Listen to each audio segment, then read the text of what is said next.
ಅಳಲಳು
ಬಾಯಿ ಮುಚ್ಚಿಸ್ತೀರಿ ಅಲ್ವ?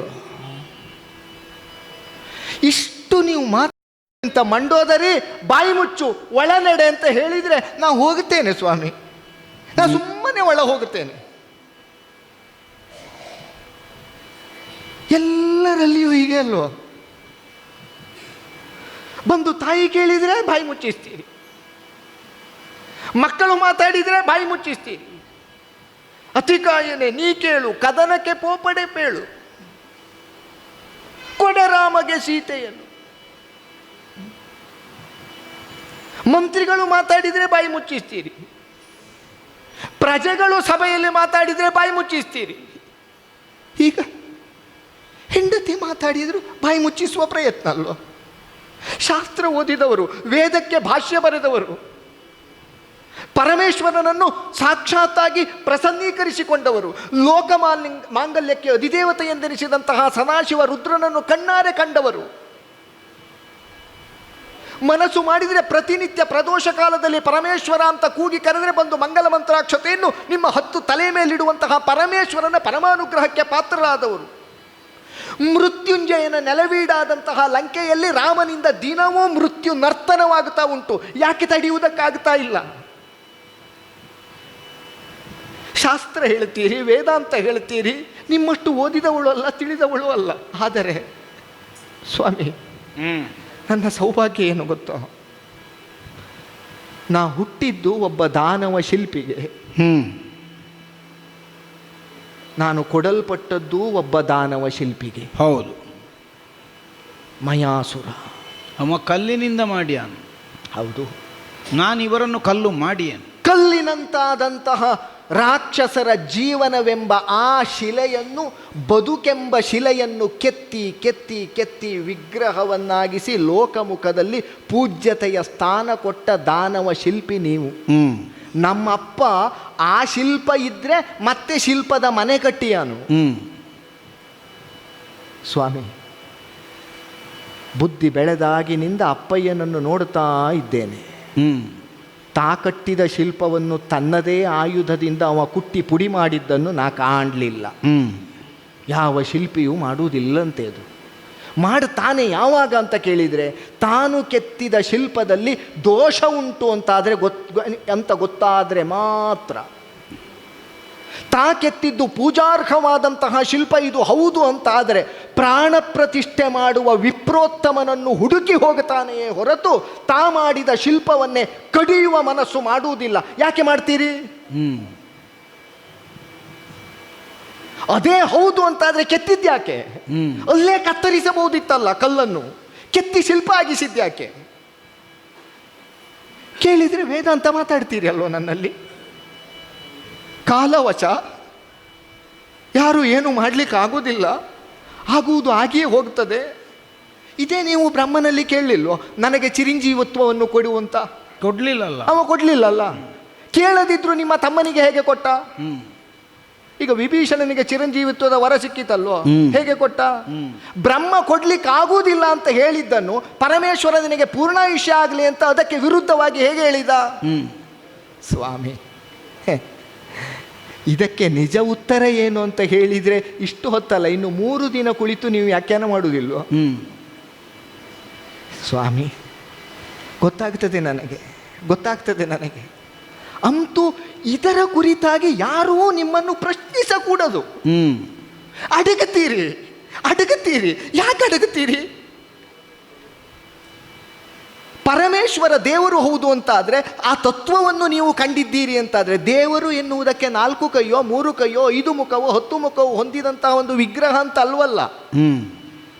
ಅದು ತತ್ವ ಎನ್ನುವುದನ್ನು ಅರ್ಥವಿಸಿಕೊಂಡವರಿಗೆ ಮಾತ್ರ ವೇದಕ್ಕೆ ಭಾಷ್ಯ ಬರೆಯುವುದಕ್ಕೆ ಸಾಧ್ಯ.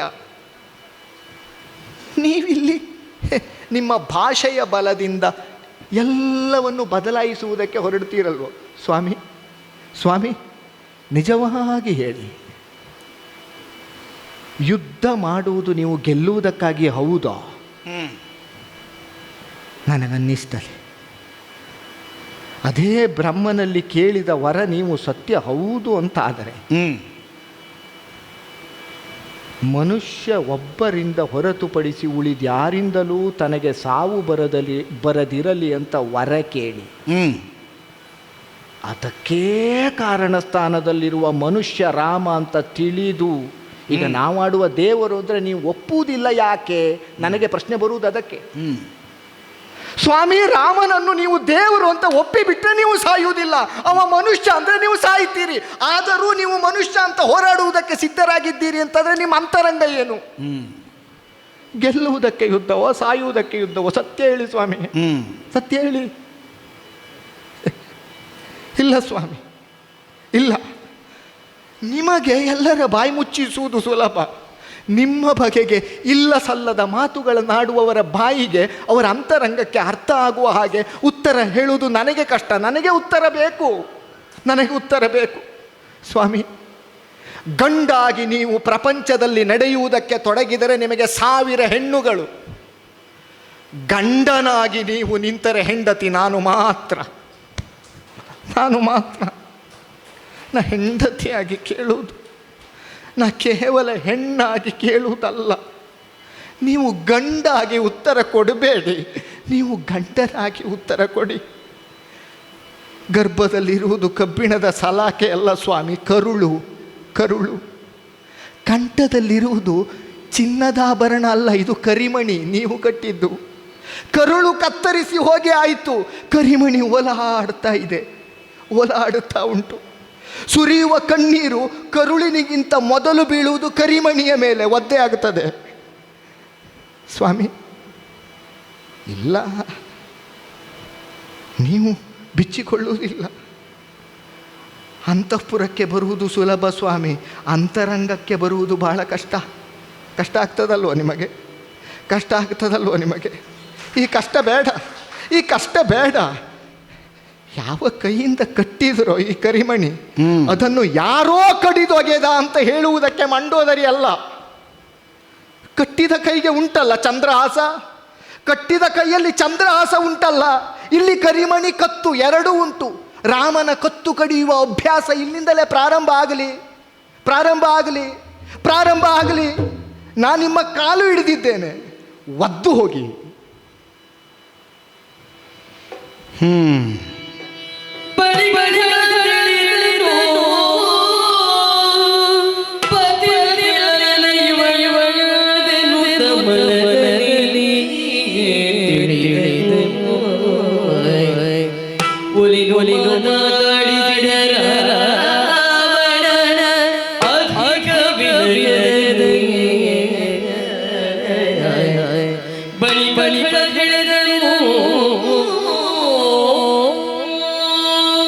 ಹಂಬಲಿಸ್ತಾ ಇದ್ದಾಳೆ.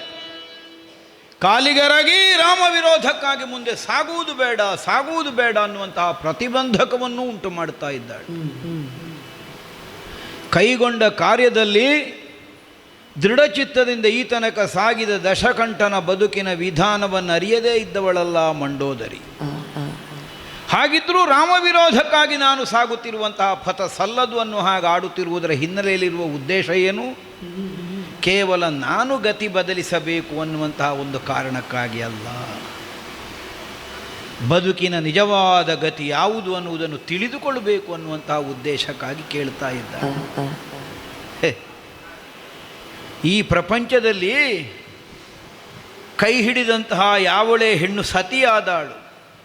ಆದರೆ ಸತೀತ್ವದ ಧರ್ಮವನ್ನು ಉಳಿಸಿಕೊಂಡು ಸತಿಯಾಗಬಲ್ಲವರೆಷ್ಟು ಮಂದಿಗಳು ಇದು ಇರುವುದು? ಯಾಕೆ ಅಂತರಂಗವನ್ನು ಈ ತನಕ ಯಾರಲ್ಲಿಯೂ ಹೇಳದೆ ಉಳಿಯಬೇಕಾಗಿ ಬಂದದ್ದು? ನಮ್ಮ ಅಂತರಂಗವನ್ನು ಹೇಳಿದರೆ ಅದಕ್ಕೆ ಒಡೆದ ಕವಡೆಯ ಮೌಲ್ಯವು ಹುಟ್ಟುವುದಿಲ್ಲ ಈ ಪ್ರಪಂಚದಲ್ಲಿ. ಯಾಕೆ? ಇದು ಕೇವಲ ಒಂದು ಪಲಾಯನವಾದಕ್ಕಾಗಿ ಹೇಳುವ ವಾಕ್ಯ ಅನ್ನೋ ಹಾಗೆ ಅದನ್ನು ತಾತ್ಸಾರದಿಂದ ಕಾಣುತ್ತಾರೆ. ಯಾವನೇ ಒಬ್ಬನಾಗಲಿ ಈ ಪ್ರಪಂಚದಲ್ಲಿ ಒದಗಿ ಬಂದಂತಹ ಯಾವುದೇ ವಿಷಯವನ್ನು ಸತ್ಯವೆಂದು ಪರಿಭಾವಿಸಬೇಕಾದರೆ, ಸತ್ಯವೆಂದು ಒಪ್ಪಿಕೊಳ್ಳುವವನ ಕಣ್ಣಿನ ಹತ್ತಿರಕ್ಕಾದರೂ ವಿಷಯ ಬರಬೇಕು. ಅದರ ಹತ್ತಿರಕ್ಕೂ ಕಣ್ಣು ಹೋಗುವುದಿಲ್ಲ ಅಂತ ಅದರದನ್ನು ಸತ್ಯ ಅಂತ ಒಪ್ಪಿಕೊಳ್ಳಿಕ್ಕೆ ಹೇಗೆ ಸಾಧ್ಯ ಆಗುತ್ತದೆ? ನನ್ನ ಹಿರಿಯರಿಗೂ ಇಲ್ಲ ಅವಕಾಶ, ನನ್ನ ಹೆತ್ತ ತಾಯಿಗೂ ಬರಲಿಲ್ಲ ಅವಕಾಶ. ಆ ಪಾತ್ರತ್ವವನ್ನು ಸಣ್ಣದು ಹೇಳಿದ್ದಲ್ಲ ನಾವು. ಯಾರು ನಿಜವಾದ ಪಾತ್ರತ್ವ ಇದ್ದವರು ಇದಕ್ಕಾಗಿ ಕಾಯಬೇಕಾಗಿ ಬಂದದ್ದು ದಶಕಂಠ. ಇವಳಿಗುಂಟ ಆ ಪಾತ್ರತ್ವ. ಯಾಕುಂಟು? ಬದುಕಿನ ನಿಜಗತಿಯನ್ನು ಅರ್ಥವಿಸಿಕೊಳ್ಳುವ ಉದ್ದೇಶಕ್ಕಾಗಿ ಪ್ರಯತ್ನಿಸುತ್ತಿರುವ ಸತಿ. ಆದ್ದರಿಂದ ಹಾಗಿದ್ರೆ ಇವಳಿಗೆ ಹೇಳಿದರೆ ಅರ್ಥ ಆದೀತು, ಇನ್ನೊಬ್ಬರಿಗೆ ಹೇಳಿದರೆ ಅರ್ಥ ಆಗುವ ವಿಷಯ ಅಲ್ಲ. ಇದು ದಶಕಂಠನ ಬದುಕಿನ ಗೆಲುವು. ಏನು ನಮ್ಮ ಅಂತರಂಗ, ಇದನ್ನು ನಾವು ಒಪ್ಪಿದ ದೇವರಲ್ಲಿಯೂ ನಮಗೆ ಹೇಳಿಕೊಳ್ಳಿಕ್ಕಾಗುವುದಿಲ್ಲ ಪ್ರತ್ಯಕ್ಷವಾಗಿ. ಅಲ್ಲ, ದೇವರಿಗೆ ಹೇಳಿ ಆಗಬೇಕು ಅಂತಲ್ಲ, ನಮ್ಮ ಹೃದಯದ ಭಾರ ಕಡಿಮೆ ಆಗಲಿಕ್ಕಾದರೂ, ನಮ್ಮ ತಲೆಯ ಚಿಂತೆ ಕಡಿಮೆ ಆಗುವುದಕ್ಕಾಗಿ ಆದರೂ ಒಬ್ಬನಲ್ಲಿ ಹೇಳಬೇಕಲ್ಲ. ಯಾರಲ್ಲಿ ಹೇಳುವುದು? ಹೇಳಿಕೊಳ್ಳಿಕ್ಕಾಗುವುದಿಲ್ಲ. ಆದರೆ ದೇವರೇ ನನಗೆ ಕೊಟ್ಟ ಒಬ್ಬಳು ಹೆಂಡತಿ ಇದ್ದಾಳೆ ಮಂಡೋದರಿ, ಅವಳಿಗೆ ಇದನ್ನು ತಿಳಿಯುವಂತಹ ಒಂದು ಅರ್ಹತೆ ಇದೆ ಅನ್ನುವುದನ್ನು ನಾನು ಈಗ ನಿರ್ಣಯಿಸಿಕೊಂಡೆ. ಯಾಕೆ? ದಶಕಂಠನಿಗಿಂತ ಭಿನ್ನನಾಗಿ ರಾಮನನ್ನು ಮಂಡೋದರಿ ಕಾಣಲಿಲ್ಲ. ಅವಳ ಒಂದು ವಾಕ್ಯ ಸಾಕಾಗ್ತದೆ.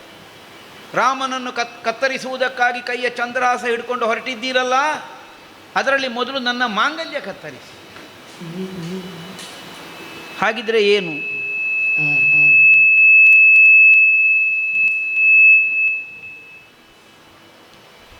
ಮಾಂಗಲ್ಯ ಯಾವುದರ ಪ್ರತೀಕ? ಮಂಡೋದರೆಯ ಕೊರಳಲ್ಲಿರುವಂತಹ ಮಾಂಗಲ್ಯಕ್ಕೆ ದಶಕಂಠ ಅಂತ ಹೆಸರು. ಇರುವುದವಳ ಒಂದೇ ಕಂಠದಲ್ಲಿ ಆಗಲಿ. ರಾಮನನ್ನು ಕತ್ತರಿಸುವುದಕ್ಕಿಂತ ಮೊದಲು ನಿಮ್ಮನ್ನೇ ನೀವು ಕತ್ತರಿಸಿಕೊಳ್ಳಿ, ಇದಲ್ವೋ ವಾಕ್ಯದ ಧ್ವನಿ? ಹಾಗಿದ್ರೆ ರಾಮನಿಗಿಂತ ನಾನು ಭಿನ್ನನಾಗಿ ಕಾಣಲಿಲ್ಲಲ್ಲ ಇವಳಿಗೆ. ಯಾವ ರಾಮನನ್ನು ಲೋಕದ ದೇವರು, ಲಕ್ಷ್ಮೀಪತಿ, ಸರ್ವರನ್ನು ಸಂರಕ್ಷಿಸುವವ ಹೋಗಿ ಅವನ ಕಾಲಿಗೆ ಬೀಳಿ ಅನ್ನೋ ಹಾಗೆ ನನಗೆ ನಿರ್ದೇಶನ ಮಾಡ್ತಾಳೆಯೋ, ಆ ಮಂಡೋದರಿಗೆ ಯಾರು ಲಕ್ಷ್ಮೀಪತಿ ಕೇಳಿದರೆ ರಾವಣ. ಆದ್ದರಿಂದಲೇ ನನ್ನ ಕಾಲಿಗೆ ಬೀಳ್ತಾ ಇದ್ದಾಳೆ. ಆಡುವುದಕ್ಕೆ ಬಹಳ ಮಂದಿಗಳಿಗೆ ಬರ್ತದೆ, ನಾಲಗೆಯ ಬಲ ಇದ್ದವರಿಗೆ ಈ ಪ್ರಪಂಚದಲ್ಲಿ. ಆಡಿದ ಮಾತಿಗೆ ಮೌಲ್ಯ ಹುಟ್ಟುವುದು ಯಾವಾಗ? ಆಡಿದವನು ಇತರರಿಗೆ ಹೇಳುವುದಕ್ಕಿಂತ ಮುನ್ನ ತಾನು ಆಚರಿಸುವುದಕ್ಕೆ ಸಿದ್ಧನಾದಾಗ.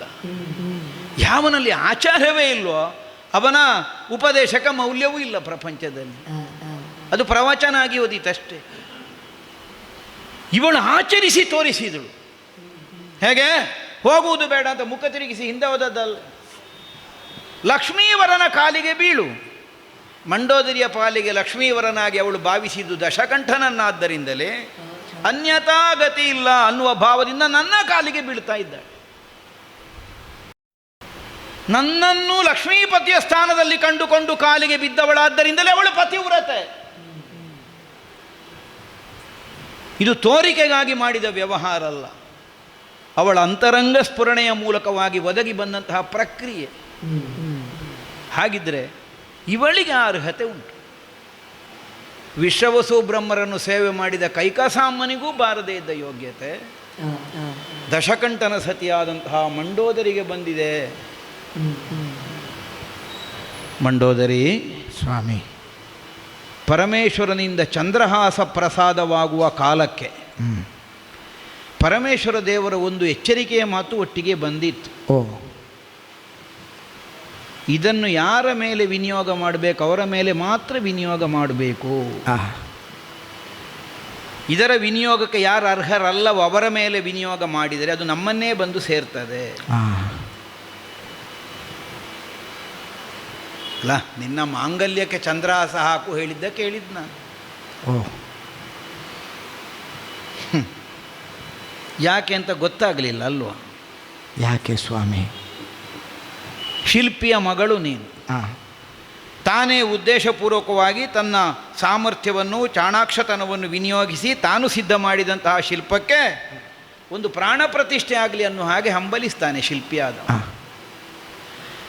ರಾವಣನ ಕೈಯಲ್ಲಿ ಸಿಕ್ಕಿದೆಲ್ಲ ಪ್ರಾಣವುಳ್ಳ ಶಿಲ್ಪಗಳೇ, ಅದಕ್ಕೆ ಪ್ರಾಣ ಪ್ರತಿಷ್ಠೆ ಆಗಲಿಕ್ಕೆ ಅಂತ ಇಲ್ಲ, ಎಲ್ಲ ಪ್ರಾಣವುಳ್ಳ ಶಿಲ್ಪಗಳು. ಅದನ್ನು ಶಿಲ್ಪವಾಗಿಸಿ ಪ್ರಪಂಚದಲ್ಲಿ ಕಾಣಿಸಿಕೊಡಬೇಕಾದ ಹೊಣೆ ಮಾತ್ರ ನನಗಿದ್ದದ್ದು. ಯಾವನೇ ಒಬ್ಬ ಶಿಲ್ಪಿ ಆದರೂ ತಾನುಂಟು ಮಾಡಿದ ಶಿಲ್ಪವನ್ನು ತಾನೇ ನಾಶ ಮಾಡ್ತಾನೆ. ಒಂದು ಪ್ರಶ್ನೆ ಹಾಕಿದೆ, ಮಾಡುವುದಿಲ್ಲ, ನಾನೂ ಮಾಡಲಿಲ್ಲ. ಆದ್ದರಿಂದಲೇ ಶಿಲ್ಪ ಪರೀಕ್ಷಕನ ಬಳಿಗೆ ಕಳುಹಿಸುವುದು ಒಂದೊಂದನ್ನೇ.